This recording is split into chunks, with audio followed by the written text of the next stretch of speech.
going on, everybody? Today I just wanted to do a video on my masks. Some of the future projects I have, like including the one I'm wearing now, which I'll get into. I just want to explain something to the newer people who just opened up to the Michael Myers mask hobby. Because I've been seeing a lot of people who don't know what to get or where to get any of these things. If you're on a budget, this is the video to watch. So yeah, let's hop right into it. Now, if you're getting into the mask hobby, the first thing I would do is, of course, research. There is a guy here on YouTube whose name is Scott Kennard. He's a really cool guy. I definitely recommend watching his videos. He does great unboxings and all this other stuff. Me personally, I've been into this hobby ever since 2012. Of course, I started off with Dawn Post, unfortunately. But there was some good things that came out of it, which I'll get into later. But if you're just opening up to the hobby, you don't want to go right into, collecting the independent horror masks, such as the one I'm holding in my hand, which I'll show. I'd actually look into Trick or Treat Studios' mask first, which, again, I'll get into later. But, I should actually show this mask first. Sorry about that. Hold the wrong mask. Don't do that.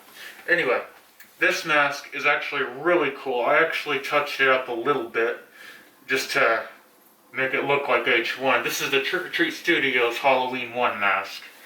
I definitely recommend this mask, especially if you're just coming into the whole Michael Myers hobby. This mask has a really great foundation of what H1 was supposed to be, and it just captures that Kirk converted, and it's just a really nice mask. And sometimes it's really hard to see the flesh, but a little paint can fix that up a little bit. The hair is really nice, but it does have its flaws, which means it's been, it's one of those masks where it's just like, alright, yeah, we're just gonna fold these hairlines down on each other, and you can definitely see some mask there. But other than that, it's a really cool mask. It does capture the Kirk, for me at least. I won't be getting this converted to look even better, just because I like what Tots has already. Again, a really great foundation. So, yeah, if you're just beginning, this is a really great mask to start off with. And if you want it to look even better, then what I don't agree with is that some of the repaints out there cost more than the mask itself when you first buy it. So you'll be spending about $300 just to get this mask repainted. And I feel like it's something that you can just do yourself for way less than $300. Just reference photos and everything like that can help you in this situation. But yeah, I just touched it up with a pencil. I just scribbled on a piece of paper with a pencil really hard. Then I put my finger, I crossed my finger across it, and I just filled in the cheeks a little bit, and a little bit in the eyes, and a little bit on the lips. And that's what it looks like now, and I'm really happy with it just the way it is. So, yeah. On to the second mask that I held the first time. It was the wrong mask. Okay, now that I have the right mask. After you held the Trick or Treat Studios mask, you'll be like, this is a really good, starting place for me. And you start to open up more, and you start figuring out how to keep that mask fresh and how to just take care of it. Then, I would recommend the Nick Malpagano uh, Halloween Man, and it's a really good mask. I got this from a friend, Jake Frost, and it just looks absolutely astonishing. Like, when I opened it, I was in awe, and it was just amazing. If you see my Instagrams, I just can't shut the hell up about it. I always take pictures with this one, and because it just looks the best overall out of everything I have. It really does capture that Kirk conversion, and of course with the skin, the flesh detail, and yeah, I got this one from Jake again, who had it rehauled by Alex Johnson. Links will be in the description. And it just looks amazing. Of course, some people might see it and be like, yeah, I don't agree with the sculpt. It doesn't really capture Kirk. But I look at it and I'm like, none of that really matters to me because I love Michael Myers. And, yeah, I love this mask. I can't stress that enough. But yeah, let's go on to the next mask. Mind my soda stands or anything, but this mask I got from a friend, and unfortunately he doesn't have social media anymore. But his name is Chris, and if you're in the community after you got your independently made masks, and you're really happy with it and you really love taking care of it like I do, you'll see that in the community also people sell like masks like this, which again, I'm not a big fan of this sculpt, but also I did trade for a Nag Nightmare, which I'll get into. And he threw this mask in for free, and I have to admit, this mask has really grown on me. I really like this mask a lot. Of course, it could, use a few touch-ups here and there. Like for instance, the glue lines are just, it looks like it's been hot glued on. And I can't say I really agree with the paint job on it. But the sculpt looks really good. Again, I feel like this is something I can probably do myself. There's a video here on YouTube actually that actually helped me a lot. It's I can't remember the name of it, but the link will be in the description. It was a video on somebody that had a Trick or Treat Studios Kirk mask, and they converted it into an H2 mask. Just watching that video really helped me a lot in figuring out what to do with, just figuring out what to do repainting wise. And you'll see with the next mask, I tried my first time not knowing what the hell I was doing. But anyway, here's this mask, and I'll go get the other mask right now. So, here's the mask I screwed up on. I thought I could figure out what the paint job techniques were, and I thought, oh man, I'm gonna knock this out of the park. Well, think again, asshole.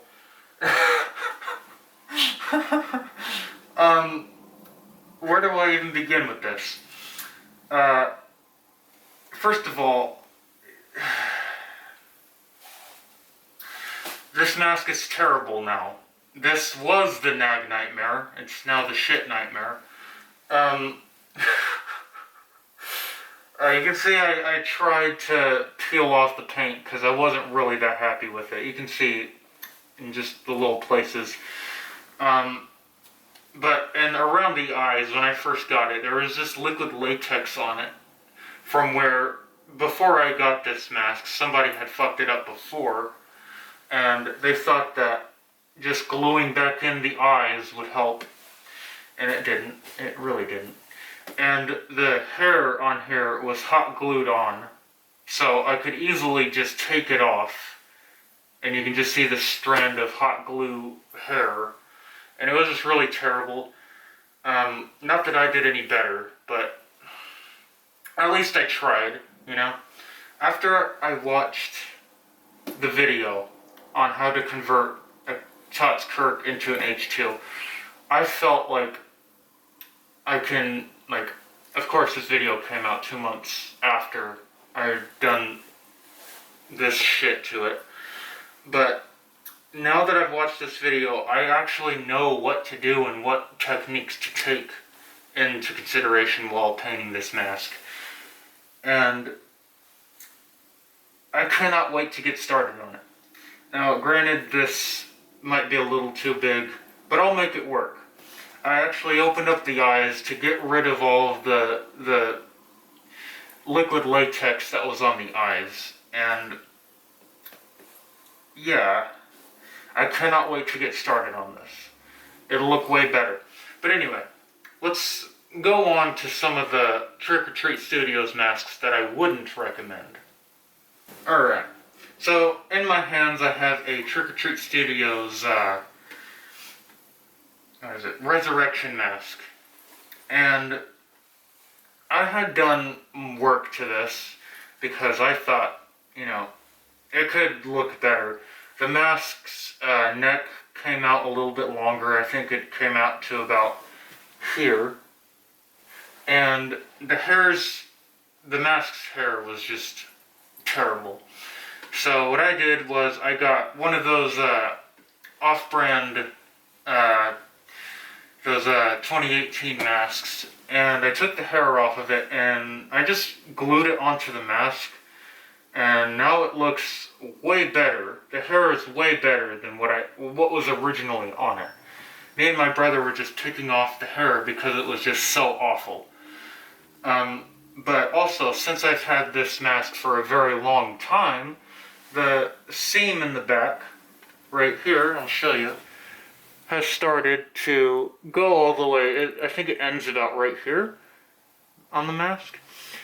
But, yeah, since I've had this mask for a very long time, it kind of tore when I went to go visit my mother. And when I was over there at my mom's house, I just remembered that I had these masks over there, and I was like, I'll take those with me. But I just wouldn't recommend it because it's too small for the bigger-headed people. And I don't know, I would just, some of the independent masks out there are just better than this. Yeah, I would stay on the lookout for those old Cinema Secrets ones, and I actually know someone who can, like, repaint a really old Resurrection mask that was used by Cinema Secrets. Because, you know, over time, because it's been about almost 20 years since Resurrection came out and those masks were on the market, they started to yellow and deteriorate, and the latex is just awful. Rodney Parm on Facebook and Instagram does really awesome conversions of these, and he is about $200 for a repaint. Granted, it is more than the mask, which I also don't agree with, but for a mask that is really old, and for him to just be able to make those pop, you know, just to make it better than it originally was in its old condition, is really awesome in my mind. But yeah, I just wouldn't recommend this. I don't agree with the sculpt at all. I don't really agree with the paint job that Trick or Treat Studios gave it. It just seems very careless and very terrible. Again, this is not the hair that it came with. It came with even worse hair. And I feel like what I did with this made it even better. So, yeah. Let's go to another mask. Let's see. I will get into two of their best ones that they've made. So in my hands are the most sought after Trick or Treat Studios masks. Now here is a Trick or Treat Studios Halloween 6 mask that I have, and a Trick or Treat Studios Halloween 4 mask. Now, the Trick or Treat Studios Halloween 4 mask is probably their best replica mask that they have. It just really captures that Kirk and, you know, the H4 look that you really look for in these masks. For the Tots H6 mask, it is probably their second best. This used to be their first best because they didn't have the rights to do Halloween 4. But their H6 masks are really good. I would say the only problem with mine is that the neck is a little too short. So I can't really do the collar thing that I really like to do. But yeah. Again, over time, the masks start to deteriorate, which is why my H6 is a little yellowed. But for this mask, I really, really enjoy that. The hair on it is really good. Well, my hair is actually a little bit different than the Tots H6 ones that you see today. My hair actually stays in place, yet, let me put this down real fast. Yet you can still mess with it, and you can still give it the H6 messy hair that it has in the movie. And, you know, some people's flap around, like the hair on it flaps around when you just do this to it. Mine doesn't really do that. And mine has a little bit of a reddish tint to it. I don't know why. I think I got it because I think I got this mask in 2014. So right as these masks were being, you know, rushed out of the Trick or Treat Studios place. But I really, really like this mask. This is, again, their second best. I just agree with everything they did to this mask, you know? It really, once I bring it up close, it really captures the details and, you know, everything like that, and the shading right here, and the cheekbones and everything like that. So, I think the only thing I would recommend is not repainting this mask. I don't know why people repaint these masks in the first place, because they look good out of the box. It's just probably the hair. The only thing I would rehaul on this mask is the hair, because some of the hair nowadays are just out of control. But if you got yours in early 2014, then you wouldn't even have to do anything to this mask. You know, it's just that good, which is why I recommend this mask. Now let's go on to the H4,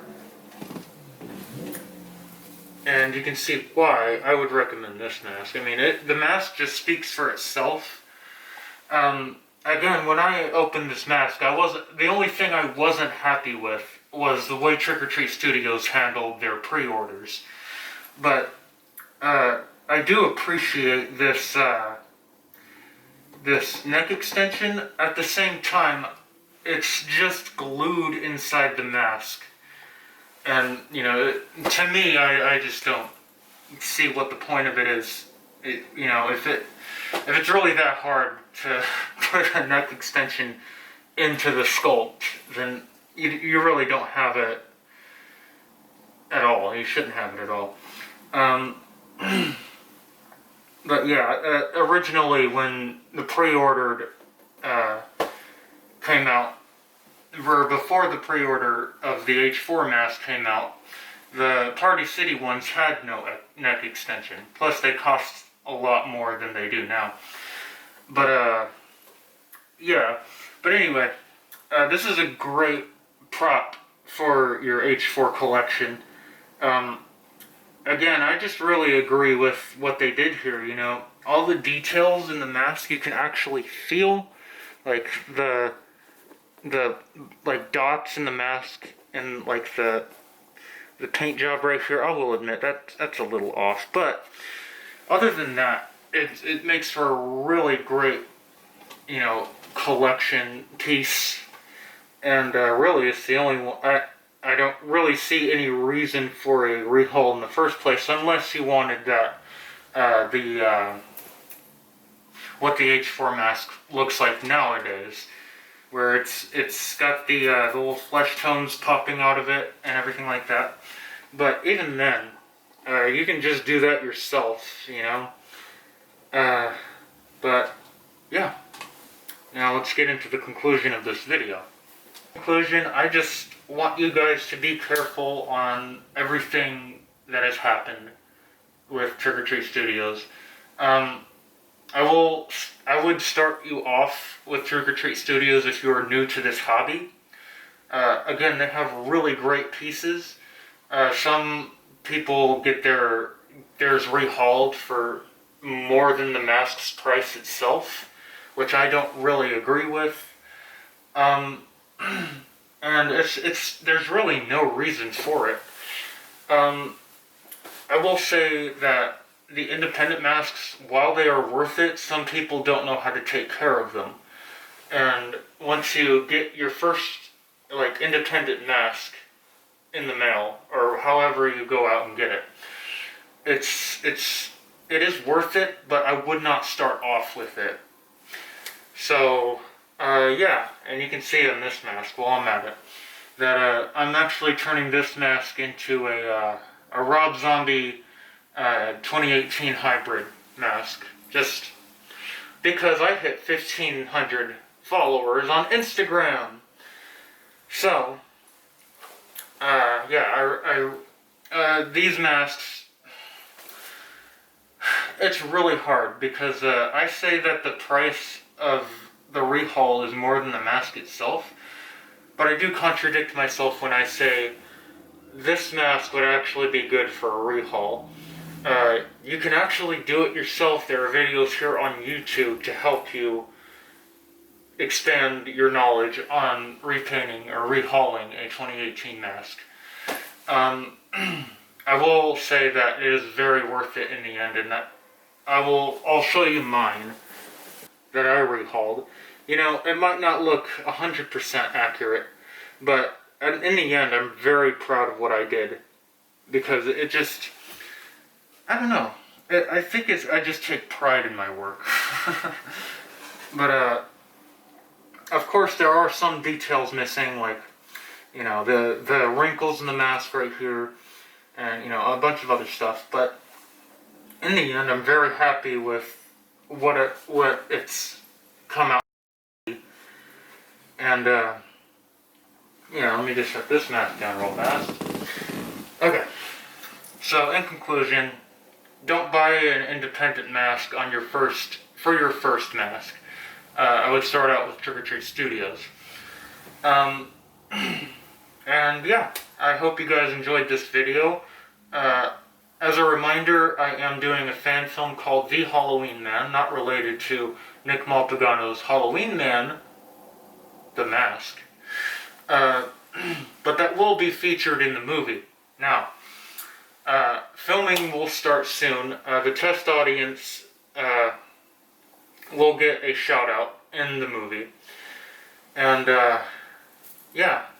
But anyway, I hope you guys enjoyed this review, or this, whatever the hell this video is. Just reminding you what to do when you're first in the hobby. But anyway, I hope you guys enjoyed the video. Hope you guys like, subscribe, and follow me on Instagram at TheHorrorFreakTV. And yeah, see you guys in the next video.